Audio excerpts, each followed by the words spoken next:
네, 여러분 안녕하십니까? 이민멘토의 주식 레벨업 시간 시작해 보도록 하겠습니다.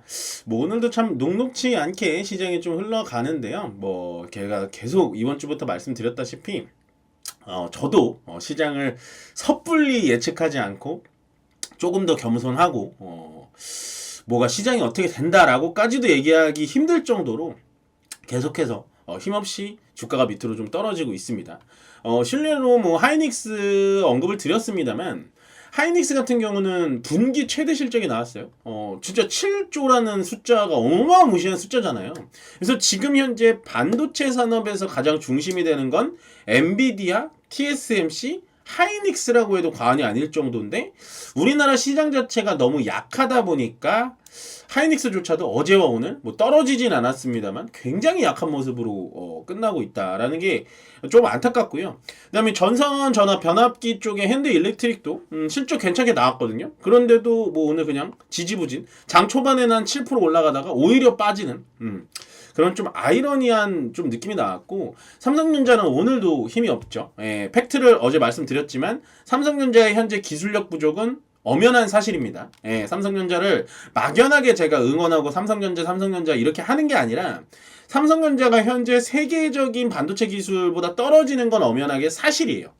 그게 틀렸다. 그게 정말 틀렸는데 여러분들 믿지 마세요. 이게 아니고 그게 맞습니다. 그게 맞는데 제가 하고 싶은 말은 삼성전자가 바닥을 찍고 틀어줘야 지수가 좀 올라가 줄 수 있다는 겁니다.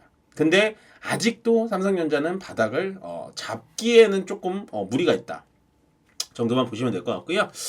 자, 오늘 본격적으로 좀 밝게 시작해 보겠습니다. 저라도 좀 밝게 시작해야죠. 밝게 시작해 보려고 하는데 첫 번째 뉴스부터 그렇게 좋은 뉴스는 아니에요. 요즘 오물풍선 보낸 지가 한 벌써 5, 6개월 정도 된 것 같습니다. 근데 요즘에는 이런 식으로 이제 GPS까지 달아가지고 보낸다고 하는데 며칠 전 어제죠? 어제 용산 청와대까지도 요 오물풍선이 떨어졌다라고 하는데 상당히 좀 시장도 안 좋은데 가뜩이나 북한이 러시아 파병 때문에 제가 어저께 주경련민 시간에서도 풀어드렸지만 그런 지정학적 리스크도 상당히 좀 안 좋게 떨어지고 있는데도 불구하고 계속해서 좀 이런 뉴스가 나오는 건 좀 뼈아프다 생각해 주시면 되고요.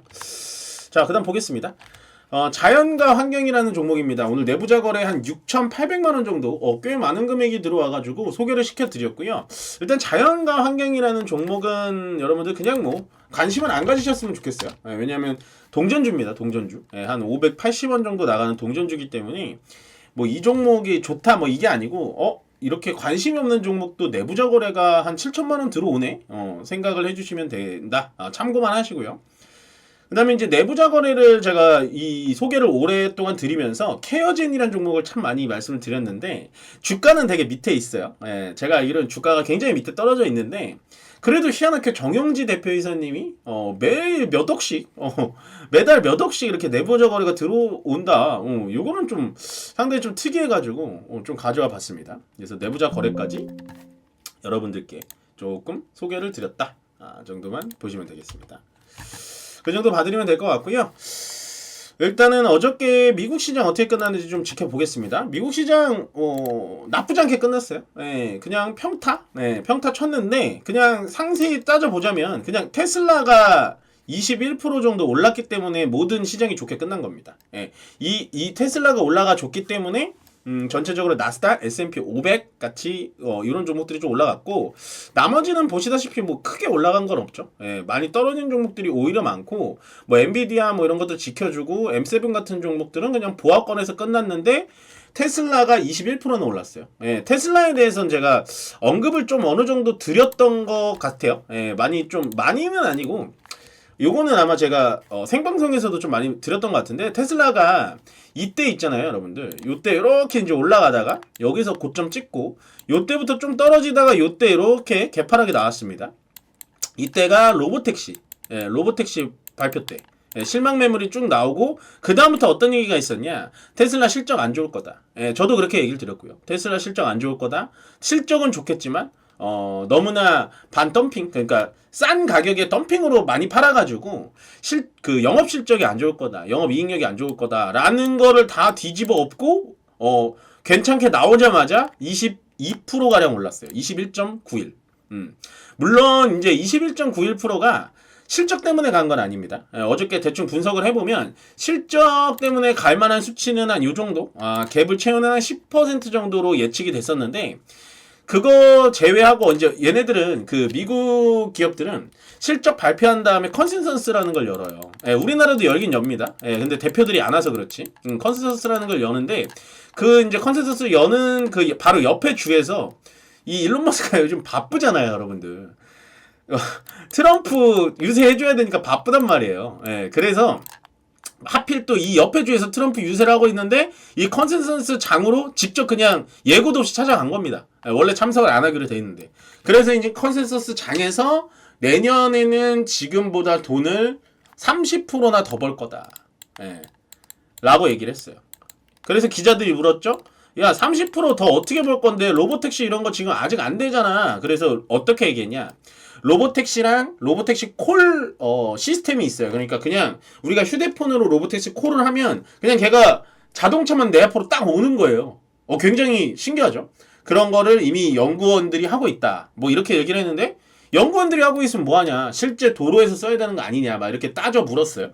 그러니까 이제 로보택시는 차치하고 그것도 그렇고 우리 저가형 차, 저가형 차량 내년에 나올 거야. 저가형. 이게 주요했던 것 같습니다. 저가형 차량이 나오면 테슬라는 위쪽으로 좀 올라갈 수 있다. 그래서 제가 테슬라는 좀 관심을 가져보자 라고 말씀을 드렸는데 이 로보택시 요 발표 날 때 뭐 자율주행도 제대로 얘기를 안 했고 저가형 모델에 대해서 양산 계획도 얘기를 안 했기 때문에 많이 떨어졌던 거거든요. 근데 요 정도 떨어져 있으면 한 200달러 정도 근사치에 떨어져 있으면 테슬라는 조금씩 모아가셔도 됩니다 라고 말씀드렸던 게 어쨌든 저력은 있으니까요. 얘네가 지금 로보택시와 전기차 쪽으로만 갈 게 아니라 스페이스 X라는 우주항공도 있고요. 그 다음에 자기 부상 열차 뭐 이런 것도 있고, 그 다음에 뇌 이식하는 것도 있고, 되게 하는 게 많아요. 근데 전체적으로 큰 사업이 테슬라 쪽이기 때문에, 그러니까 2차 전기 자동차 쪽이기 때문에 그쪽에 집중이 된 것 뿐이지, 이제는 제 말 듣고 만약에 사신 분들은, 수익 실현하시는 게 맞습니다.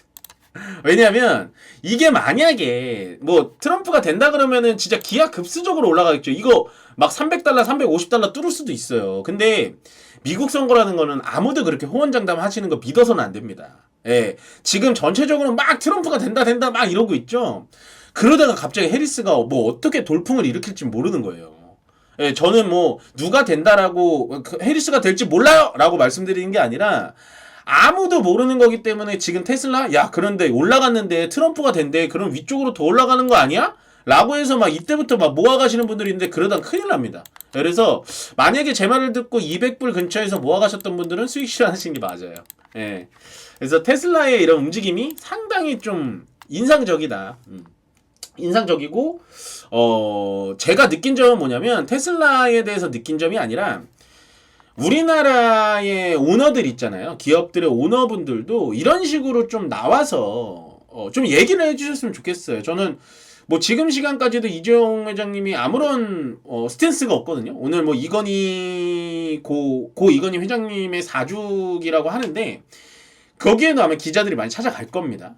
그러면은 뭐 컨센서스가 아니더라도 뭔가 이렇게 좀 절치부심을 한다든지 뭐 이런 한마디만 하면 삼성전자 어느 정도 반등을 할 수가 있거든요. 그러다가 다시 조정을 받을지언정 어쨌든 주주들은 그런 걸 기다리는 겁니다. 그래서 이런 뭐 테슬라는 좀 심했죠. 30%뭐 이런 건 심하긴 했는데 젠스랑 보세요. TSMC랑 막 마찰 있냐 하니까 없다. 직접 나와서 막 얘기해버리잖아요. 그런 분위기를 우리나라의 최고 기업인 삼성전자가 좀 해줘야 되는 거 아닌가 라는 생각이 조금은 좀 들어봅니다. 물론 뭐 이재용 회장님이 제 방송을 보고 제 말을 안 들으시겠지만 당연히 뭐 볼 일도 없으시겠지만 좀 아쉬워서 저는 삼성전자 진짜 응원하거든요. 저는 삼성전자가 잘 돼야 된다고 생각하는 사람이에요. 자, 국내 증시로 넘어와 보겠습니다. 넘어오기 싫지만 넘어와 보겠습니다. 삼성전자 오늘도 영 뭐 정신 못 차리고 있고요. 하이닉스도 저는 좀 너무 아쉬워요. 너무 아쉬워요. 얘는 어제 오늘 합쳐서 10% 올라가도 괜찮은 정도의 수치가 나왔는데도 지금 뭐 시장의 분위기가 너무 안 좋으니까 많이 그렇고 테슬라가 저렇게 올라갔는데도 2차 전지가 오늘 반응이 없네요. 예, 그만큼 시장에서 도대체 어느 쪽으로 지금 돈이 가야 되는지도 모르는 것 같고 LG전자는 실적 부진, 실적 부진은 아닙니다. 실질적으로 LG전자를 보자면요, 실적 부진은 아니고요, 정확하게 영업이익 부진이에요. 예, 실적은 굉장히 좋았어요. 예, 근데 LG전자는 또 매수포인트 또 나왔죠. 예, LG전자는 또 매수포인트 나왔죠. 이렇게 되면 LG전자 매수포인트 분명히 나왔다. 제가 생각했을 땐 그렇습니다. LG전자는 포인트 또 나왔구나 라고 생각을 해주시면 돼요. 이렇게 많이 떨어진다고 해서 겁먹을 종목 아니고, 그 다음에 제가 말씀드렸던 현대일렉트릭도 마찬가지예요. 하이닉스만큼 실적이 많이 잘 나오진 않았어요. 근데 얘는 어차피 2분기 때도 실적이 대박이 쳤기 때문에 그런데도 불구하고 오늘 0.58? 거기다가 0.58인데 더 기분이 안 좋은 건 뭐냐, 봉의 형태가 더 기분이 안 좋습니다. 예. 요거 보세요. 예. 아침에 굉장히 좋았거든요. 제가 얘를 유심히 째려보고 있었어요. 계속 아침에 굉장히 좋았습니다. 그래서 얘 오늘 실적 잘 나오나 보다 했는데 제가 생방송 들어가기 전에 딱 실적이 나오더니 우르륵 떨어졌다가 복구해주는, 실적이 안 좋게 나온 것도 아닌데 이래요 요즘 시장이. 너무 어려워요 진짜. 어떻게 좀 해주세요. 누군가 어떻게 좀 해주세요. 그렇게 보시면 되고, 오늘은 약간 빨갛한 부분이 이 부분, 예, 이 부분이 제일 좋습니다. 지금 은행주하고 뭐 이쪽이 좋은데, 특히나 이제 KB금융이 상당히 좀 좋은 일을 많이 했죠. 주주환원, 우리는 JP모건식의 주주환원을 진행할 거다, 믿고 기다려 주셔라. 굉장히 멋있는 말이었습니다. 저는 금융주를 상당히 그렇게 좋아하는 전문가는 아니에요. 예, 늘 말씀드리지만 저는 금융주를 투자해 본 적도 없고요, 금융주를 앞으로도 투자할 생각은 없습니다. 예, 근데 그래도 금융주에서 이런 식으로 주주환원 정책 내주시고 주주를 위해서 이렇게 하겠습니다 라고 얘기해주는 것 자체가 저는 너무 부드럽고 너무나 아름다운 일이 아닌가 라는 생각이 좀 들고요. 나머지 보자면 이제 고려아연 오늘 또 8%는 올랐는데 이건 절대 사시면 안 돼요. 예, 이런 건 지금 들어가시면은 큰일 납니다. 진짜 큰일 나고요. 오늘 역시나 삼성바이오로직스 계속해서 지켜주는 흐름. 네이버 카카오가 계속해서 안 좋네요. 예, 안 좋고 게임주들도 오늘 좀 많이 좋지는 않고, 안 좋다 보니까는 역시나 통신업, 요즘에 계속해서 통신업을 제가 많이 말씀을 드리는데 바닥에서 좀 많이 올라와 주고 있습니다. 계속해서 좋은 흐름 보여주고 있는데, 이유는 뭐 딱 하나죠. 시장이 밑으로 처지니까, 예, 경기 방어주 형태로 막아주고 있다. 오늘 코스피 분봉을 보자면요, 똑같습니다. 아까 위쪽으로 올라갔다가 계속해서 밑으로 빼는 그런 흐름으로 보시면 될 것 같고, 코스닥은 초장부터 그냥 사람 그냥 완전 꼽주죠. 그냥 이런 표현 될려나 모르겠는데, 사람 그냥 막 짓눌러 버리죠. 막 나 태어나자마자 그냥 막 때려버리는. 참 어렵습니다. 그러니까 이런 코스닥 지표 같은 경우가 여기 보시면 0.97이라고 나와 있는데 하루에 이렇게 1% 가까이씩 떨어진다라는 게 진짜 쉬운 게 아니에요, 여러분들. 그러니까 여러분들이 버티기가 쉬운 장이 아니라는 거죠. 예. 좀 많이 안타깝다. 저는 좀 안타깝다라는 생각이 많이 들고, 안타깝다라는 얘기밖에는 좀 못하겠어요. 예. 못하겠어요. 그래서 좀 보세요. 오늘 코스피 올라간 종목이 250 종목입니다. 떨어진 종목이 630 종목인데요. 이 250개 종목 중에 제가 봤을 때는 거의 100개 종목들이 ETF예요. ETF, 인버스 이런 거예요. 그러니까 실제로 코스피에 들어와 있는 종목들이 100개조차도 올라간 게 없다 보시면 되고, 코스닥은 떨어진 게 1000개가 넘습니다. 올라간 건 뭐 말하고 싶지도 않고요. 떨어진 게 1000개가 넘기 때문에 여러분들이 가진 종목은 거의 대부분 떨어졌다라고 보시면 돼요. 그래서 참 무겁게 방송을 안 하려고 했는데도 또 무거워졌네요. 죄송합니다 제가. 무겁게 방송 안 하려고 했는데 오늘은 좀 밝게 해야지 했는데, 참 시장 보면 좀 답답하니까 어떻게 해야 될지 모르겠으니까. 그래서 주말 잘 보내시고요. 시장을 좀 잊으십시오. 제가 봤을 때는 11월 5일이죠. 11월 5일이면 이제 다다음 주인데, 11월 5일 대선 리스크가 좀 끝나고 나면 그때부터 시장은 조금은 좀 반등의 기지가 나오지 않을까 라는 생각이 드니까요. 조금만 더 버텨보시죠. 그러면 오늘 이민멘토의 주식 레벨업은 여기서 마무리 짓도록 하겠습니다. 고맙습니다.